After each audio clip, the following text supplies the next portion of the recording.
चुना है और मेरी जिंदगी का यही मकसद है। मैं अपने डैड को हराऊंगा और इस रास्ते पर चलते हुए मुझे कुछ हो जाता है तो मुझे उस चीज का जरा भी अफसोस नहीं होगा। और अगर तुम मेरे साथ चलना चाहती हो तो तुम भी मेंटली तैयार रहना। मैंने अगर मेरी मॉम के अलावा किसी और पर आज तक ट्रस्ट किया है तो वो तुम हो कोजाई। वो दोनों आपस में बात कर रहे होते कि तभी स्पेक वहाँ पर आ जाता है और फिर वो जैसे ही बाकी पर अटैक करने वाला होता है तो बाकी घूर कर स्पेक की तरफ देखता है तो स्पेक वहीं पर खड़ा खड़ा मानो जम सा जाता है। लेकिन इसी दौरान हानायामा वहाँ पर पहुंच जाता है और वो स्पेक की जबड़े को पकड़ लेता है और उसे बाकी से दूर फेंक देता है। वो बाकी और कोजाई की जान बचा लेता है और कहता है तुम्हारी लड़ाई मुझसे है, तुम बाकी से दूर रहो। और अब स्पेक और हानायामा की फाइट शुरू हो जाती है। स्पेक एक जोरदार लात हानायामा के मुंह पर मारता है, उसके नाक से खून निकलने लग जाता है और अब वो अपने कपड़े उतार देता है और हम देखते हैं कि यानाहामा के बैक पर एक बहुत ही मस्त सा टैटू होता है जिस पर कई तलवारों के निशान भी होते हैं। ये जो टैटू आप देख रहे हो ये यानाहामा फैमिली के लीडर्स का एक सिंबल है और ये टैटू सिर्फ वही इंसान बना सकता है जिसके पास बहुत ही ज्यादा स्ट्रेंथ होती है। और इस टैटू पर ये स्वॉर्ड के निशान तब आते हैं जब यानाहामा एक पूरी की पूरी गैंग के साथ अकेला ही फाइट करने पहुंच जाता है। और ये स्टोरी जानने के बाद उन दोनों के बीच में फाइट शुरू हो जाती है। स्पेक अपने हाथ में आने वाली हर चीज के जरिए हानायामा पर हमला करना शुरू कर देता है। कभी वो यानाहामा का जूता पकड़कर उस पर अटैक करता है और कभी वो बेंचेस को उठाकर हानायामा की बैक पर मारने की कोशिश करता है। पर इन छोटी मोटी चोटों का हानायामा पर कुछ ज्यादा असर नहीं होता और वो अपने फाइटिंग स्टांस को अपना लेता है। ये देखकर स्पेक भी काफी ज्यादा एक्साइटेड हो जाता है और कहता है बहुत खूब, काफी अरसा गुजर चुका है, एक स्ट्रॉन्ग ओपोनेंट मिले। इतने सालों के बाद कोई ताकतवर ओपोनेंट मुझे मिला है। तुम तो स्टैच्यू ऑफ लिबर्टी की तरह आराम से खड़े हो गए हो जैसा हाल मैंने स्टैच्यू ऑफ लिबर्टी का किया था।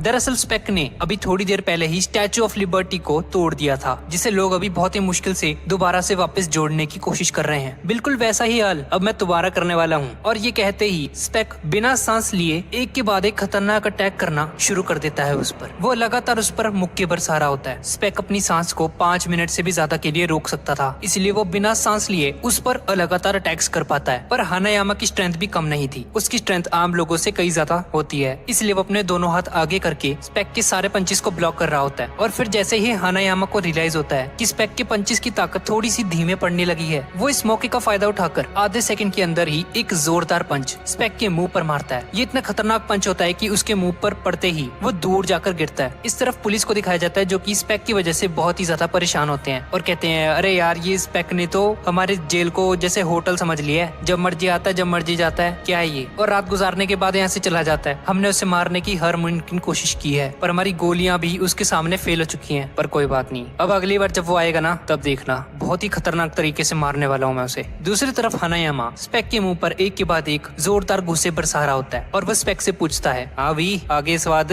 तुम्हें हार का मजा चखना था ना, लो मजा आ रहा है अब। हानायामा के पंचेस को बर्दाश्त करने की ताकत तो किसी में भी नहीं होती है, इसलिए स्पेक की हालत धीरे धीरे खराब होने लग जाती है और फिर अचानक से ही स्पेक हार मान लेता है। हानायामा ये देखकर काफी ज्यादा हैरान हो जाता है कि ये इतनी आसानी से कैसे अपनी डिफीट मान ली। पर हमें पता चलता है कि ये स्पेक की एक चाल थी। दरअसल उसके हाथ में 6 कारतूस होते हैं जिसे वो हानायामा के मुंह में डालकर उसका मुंह बंद कर देता है, जिसकी वजह से वो गोलियां फट जाती हैं और हानायामा का जबड़ा तकरीबन आधा टूट चुका होता है उस धमाके की वजह से और अब वो बहुत ही ज्यादा बुरी हालत में होता है। पर हानायामा नीचे गिरने से पहले स्पेक के मुंह पर एक जोरदार पंच मार देता है और इस फाइट का विनर हानायामा निकलता है। दूसरी तरफ पुलिस देखते हैं कि हानायामा ने स्पेक को बुरी तरह से पीट दिया है और उसे कॉलर से पकड़ रखा है। पुलिस हानायामा का शुक्रिया अदा करती है कि तुमने इतने खतरनाक क्रिमिनल को पकड़ लिया है। पुलिस हानायामा को पहले से ही जानती थी, इसलिए वो उसकी काफी रिस्पेक्ट भी करते थे और उसे जाने देती है। और जैसे ही हानायामा वहाँ से जाने लगता है और स्पेक को गिरफ्तार करने के बाद उसे पुलिस की गाड़ी में बिठाया जाता है तो स्पेक पुलिस वालों पर अटैक कर देता है और देखते ही देखते उन सभी पुलिस ऑफिसर्स को मार देता है और फिर वो सभी पुलिस ऑफिसर्स को मारकर पुलिस की गाड़ी को अपने हाथों में उठा लेता है और हानायामा पर गिरा देता है और एक रॉड के जरिए हानायामा के फेस पर अटैक करने की कोशिश करता है और उसे मारते हुए कहता है तुम्हारे पास मौका था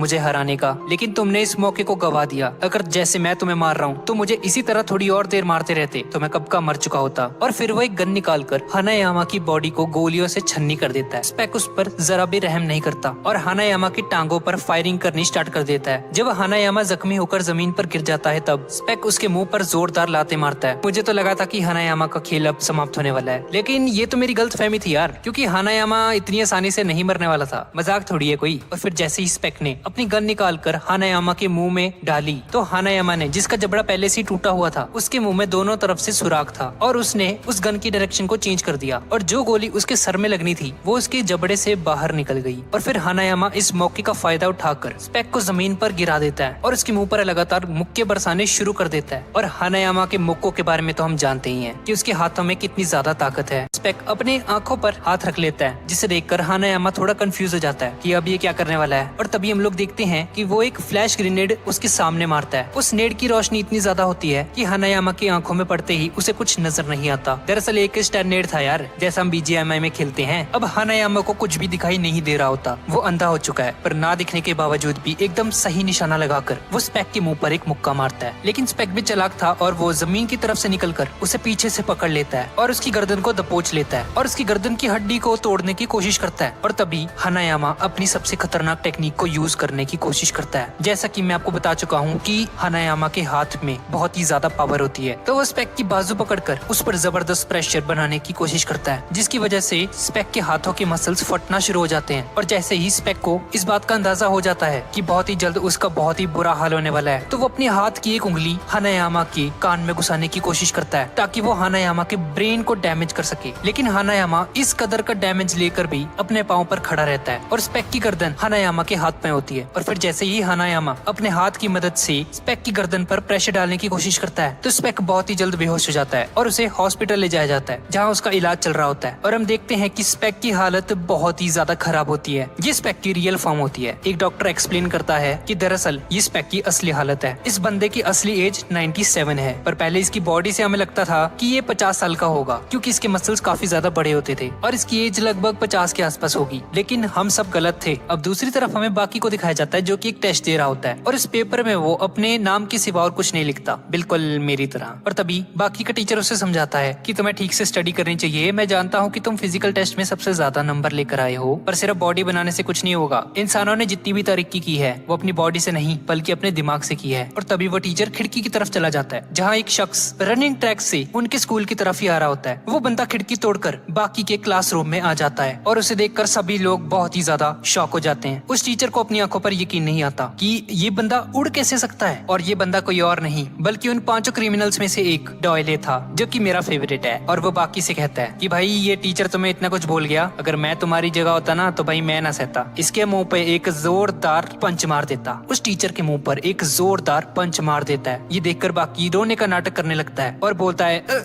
मुझे तो डर लग रहा है, प्लीज मुझे छोड़ दो, मुझे कुछ मत करना, तुम तो बहुत ही ज्यादा ताकतवर हो, क्या तुम मुझे मारने आए हो। और इससे पहले कि डॉयले बाकी लोगों पर अटैक करता,